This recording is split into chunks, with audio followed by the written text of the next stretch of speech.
টেরাপিনা গ্রহের থেকে ছুটে বেরিয়ে এলো ঘুরতে থাকা এক উড়ন্ত চাকি, আর দেখতে দেখতে মিলিয়ে গেল দূর আকাশে। এই মহাকাশযানটার ক্যাপ্টেন হলো দিয়তিমা। ওর নির্দেশ অনুযায়ী গ্যালাক্সির এক গুপ্ত পোর্টালের মধ্যে দিয়ে আলোর গতিতে তীব্র বেগে সামনে এগোতে থাকলো অদ্ভুত ওই মহাকাশযান। এর ভেতরে কাজে ব্যস্ত রয়েছে অসংখ্য এলিয়েন। কেউ পাহারা দিচ্ছে, কেউ বা গল্পে ব্যস্ত, কারোর আবার কাজ রয়েছে ল্যাবরেটরিতে। জটিল সব যন্ত্রপাতির সাহায্যে নিখুঁতভাবে কন্ট্রোল করা হচ্ছে সবকিছু। আসলে এই মহাকাশযানটা পুরোটাই এক বিশেষ গবেষণাগার, যেখানে এলিয়েনরা বিভিন্ন গ্রহের থেকে চুরি করে আনা বিভিন্ন প্রাণী ও উদ্ভিদের জীবন রহস্য নিয়ে পরীক্ষা নিরীক্ষা করছে। গবেষণার মূল দায়িত্বে রয়েছে বিজ্ঞানী প্রধান নারুল। কিন্তু সম্প্রতি জীবন আর আত্মার সম্পর্ক জানতে গিয়ে অনেক প্রাণী মারা পড়েছে এলিয়েন ল্যাবে, আর তাতেই নেমে এসেছে ঘোরতর বিপদ। হই হই পড়ে গেছে এলিয়েনদের মধ্যে। যে যেখানে আছে সবাই মিলে ঠিক করার চেষ্টা করে যাচ্ছে স্পেসশিপের অবস্থা। মাথায় হাত পড়ে গেছে অনেকেরই। এখনই বিজ্ঞানী নারুলকে বিপদের কথাটা না জানালেই নয়। অনেক অঙ্ক কষে তারা বের করে ফেলেছে মূল সমস্যাটা। ভারী বিপদ হয়ে গেছে দিয়তিমা। এখনই কিছু একটা ব্যবস্থা না করলে মহাকাশে আমাদের স্পেসশিপ প্রায় ধ্বংস হয়ে যেতে পারে। এত উত্তেজিত হইও না নারুল, কি হয়েছে খুলে বলো তো আমায়।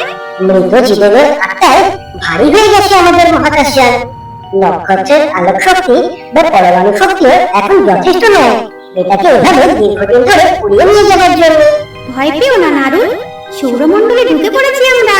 আমাদের যাত্রাপথের সব থেকে কাছেই রয়েছে পৃথিবী নামের একটা গ্রহ। ওখানেই আত্মাদের খালি করে দিলেই হবে। রাতের শান্ত অন্ধকারে আকাশের বুক চিরে নিচে নেমে এলো এক অদ্ভুত দর্শন ভিন গ্রহের যন্ত্র। জনপ্রাণীহীন ছোট্ট সবজি বাগানটায় মুহূর্তের মধ্যে কি যে ঘটে গেল কেউই কিছু টের পেল না।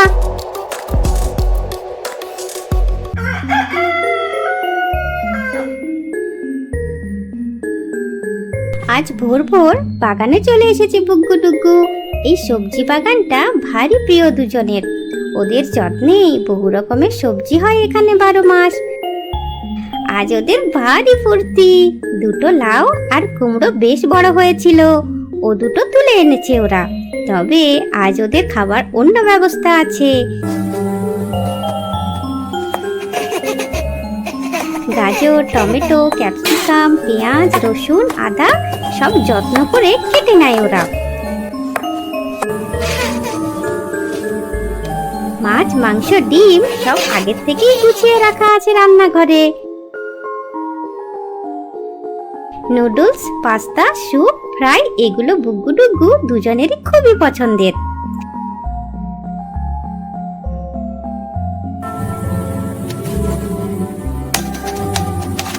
হাতে হাতে কাজ করে ঝটপট রান্না শেষ করে ফেলে দুজনে।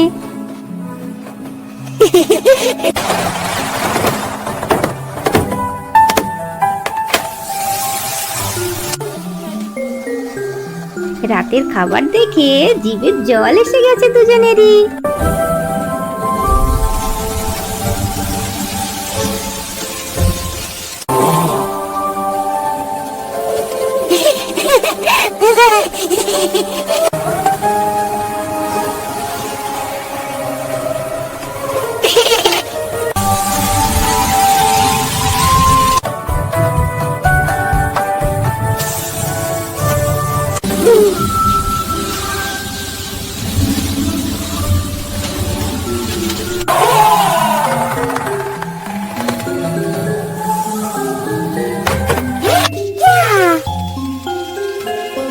খাবার শেষ করতে মোটেও সময় লাগে না ওদের।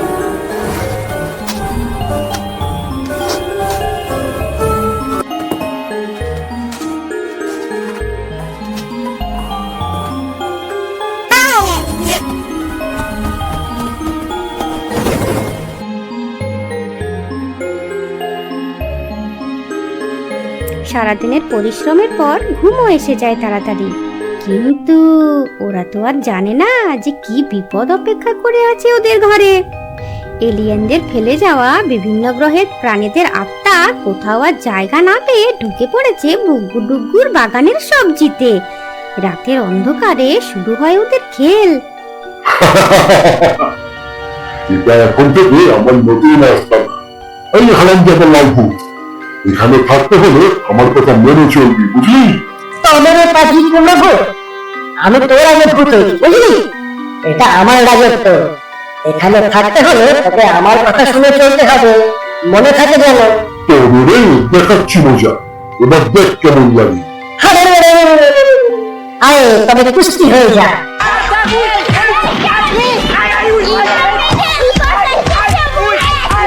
দেখতে দেখতে ভয়ানক লড়াই বেঁধে যায় একটা। আর সেই ফাঁকে টেবিলের উপর রাখা কাঁচের গ্লাসটার দফা রফা। ভোরবেলা উঠে তার প্রিয় কাঁচের গ্লাসটার হাল দেখে বুগ্গুর চোখ তো ছানা পড়া। যত রাগ গিয়ে পড়ে বেচারা ডুগ্গুর ওপর। নিশ্চয়ই রাতে তুমি গ্লাসটা অসাবধানে রেখেছিলে, সব দোষ তোমার। এখনই আমায় একটা নতুন গ্লাস কিনে দিতে হবে। কি আর করে ডুগ্গু, বুগ্গুকে নিয়ে বেরিয়ে পড়ে গ্লাস কিনতে। কাছেই বালু বাসনওয়ালার দোকান।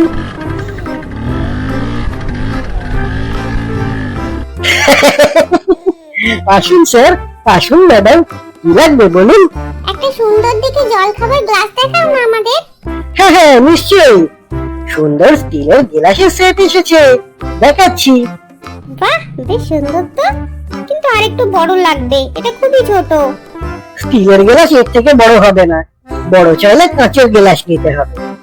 না না, কাঁচের নেব না, আবার পরে ভাঙতে পারে, স্টিলেরই নেব। হ্যাঁ হ্যাঁ একদম ঠিক স্যার, ম্যাডামের কথা শুনে নিন, একদম ঠিক বলেছেন উনি। তোমার আর কি, বিক্রি করতে পারলেই তো হলো। এই গ্লাসটা ছোট আর আমার হাতটা মোটা, হাত ঢুকিয়ে ধোবো কি করে বলো তো? এক কাজ করো, স্টিলের গ্লাসটা দিয়ে দাও, আর কাল থেকে তুমি বরং আমার বাড়িতে এসে গ্লাসটা মেজে দিয়ে যাবে, বুঝেছো? সে কি কথা? বন্ধুরা লাইক দিও, বন্ধুরা